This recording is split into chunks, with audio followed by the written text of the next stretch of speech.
As we age, our bodies undergo significant changes that affect how we absorb and process nutrients.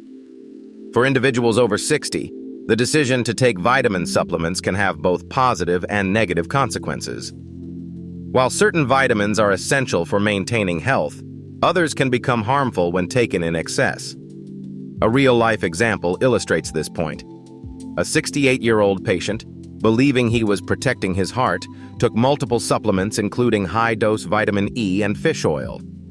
Unfortunately, this combination led to dangerously thin blood and internal bleeding, underscoring the importance of understanding which supplements are truly beneficial and which may pose risks. Navigating the world of vitamins after 60 requires careful consideration and, ideally, guidance from a healthcare professional. As we age, our bodies undergo significant changes that affect how we absorb and process nutrients. After the age of 60, the digestive system may become less efficient, leading to decreased absorption of essential vitamins and minerals. Additionally, metabolic rates tend to slow down, and certain medications commonly used by older adults can further impact nutrient levels. These shifts mean that the supplement needs of seniors are often different from those of younger adults. It's crucial to recognize that what worked in your 40s or 50s may no longer be appropriate. Making informed choices about supplements, based on current health status and dietary intake, helps ensure that you support your well-being without risking unnecessary or harmful excesses. As we age, our bodies process nutrients differently, making it important to reconsider certain vitamins and supplements. First, vitamin E supplements can increase the risk of bleeding, particularly for those taking blood thinners, so it's safer to get vitamin E from foods like nuts and seeds. Next, excessive vitamin A, especially in the form of retinol from supplements, can accumulate in the liver and lead to toxicity, so focus on beta-carotene-rich foods such as carrots and sweet potatoes instead. High doses of vitamin B6, often found in some B-complex supplements, can cause nerve damage over time. It's best to stay within recommended daily limits and rely on dietary sources like fish and whole grains. Calcium supplements, while intended to support bone health, may contribute to arterial calcification and increase heart attack risk in older adults. Obtaining calcium from dairy products and leafy greens is a safer approach. Lastly, fish oil capsules can thin the blood and heighten bleeding risk, especially when combined with anticoagulant medications, so consuming fatty fish a few times a week is a preferable alternative. By being mindful of these risks and choosing whole food sources, individuals over 60 can better protect their health. For individuals over 60, certain vitamins and nutrients play a vital role in maintaining health and well-being. Vitamin D3 is essential for bone strength, immune support, and muscle function, with supplementation often recommended due to decreased natural production with age. Vitamin B12 supports energy, cognitive health, and red blood cell formation. As absorption declines with age, a daily supplement, preferably in the methylcobalamin form, can be beneficial. Magnesium, particularly in the glycinate form, aids muscle function, heart rhythm, and sleep quality, and is best taken in moderate doses before bedtime. Vitamin K2 helps direct calcium to bones and teeth, reducing the risk of arterial calcification. The MK7 form is especially effective and can be found in foods like fermented soybeans or as a supplement. Lastly, omega-3 fatty acids from food sources such as salmon, sardines, and mackerel support heart and brain health, offering a safer alternative to high-dose fish oil capsules. By focusing on these nutrients and choosing the right forms and dosages, seniors can better support their health as they age. For those over 60, a thoughtful approach to supplements is essential. Consulting with healthcare providers before starting any new supplement regimen helps prevent harmful interactions and ensures choices are tailored to individual health needs. Whenever possible, aim to meet your nutritional requirements through a balanced diet rich in fruits, vegetables, whole grains, lean proteins, and healthy fats. Whole foods provide a complex array of nutrients that work together to support overall well-being. If supplements are necessary, carefully monitor dosages to avoid exceeding safe intake levels, as too much of certain vitamins or minerals can be harmful. Focus on targeted, intentional supplementation based on specific deficiencies or medical advice, rather than taking a broad array of pills. By making informed decisions and prioritizing nutrient-rich foods, you can better support your health and longevity. As we've discussed, not all vitamins and supplements are beneficial for everyone, especially as we age. It's important to regularly review your supplement routine, particularly if you're over 60 or taking medications. Consulting with a healthcare professional can help identify which supplements are truly necessary and which might pose risks. Even small adjustments, like switching from supplements to whole food sources or checking dosages, can make a significant difference in your overall well-being. Remember, targeted and evidence-based choices are far more effective than taking a handful of pills without guidance. By staying informed and making thoughtful changes, you can support your health safely and effectively.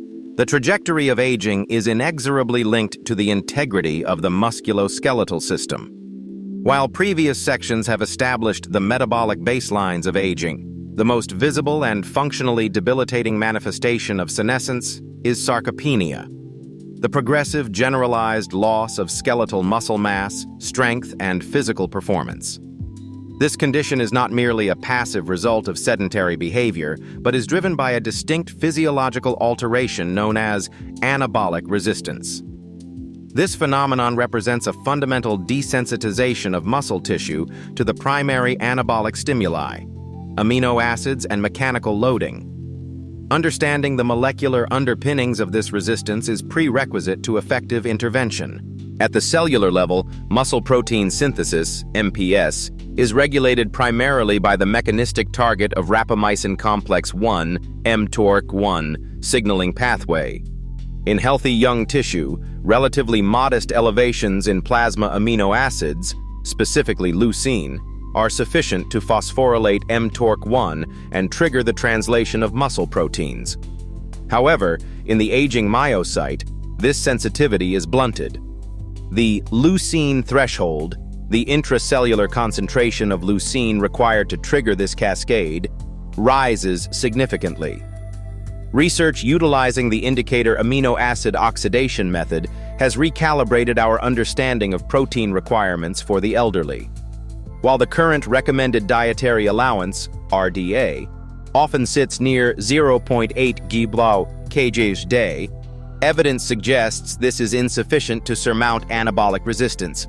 Data indicates that to maintain lean mass, older adults may require protein intakes as high as 1.2 to 1.5 kg/day, with a specific focus on the amino acid profile.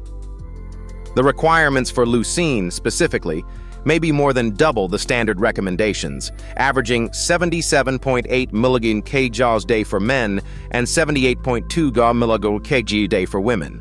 The implication of the leucine threshold is that total daily protein is less relevant than the per-meal bolus.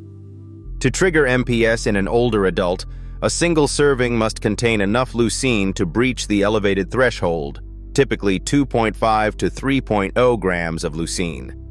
This equates to approximately 30 to 40 grams of high-quality protein per sitting. However, nutritional intervention alone often yields suboptimal results.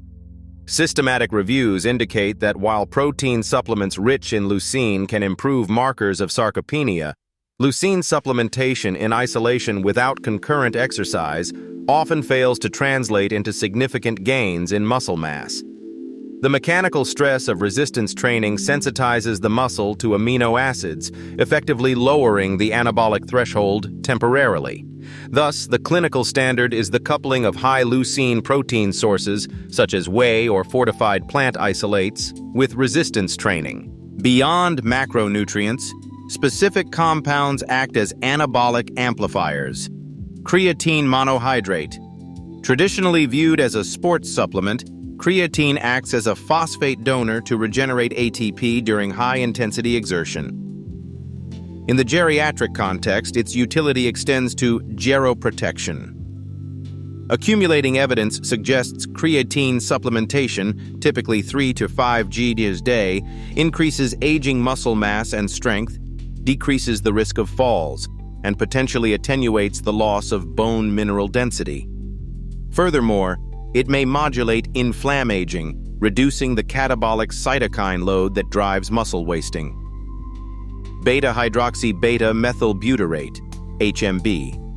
A metabolite of leucine, HMB has been investigated for its anti-catabolic properties.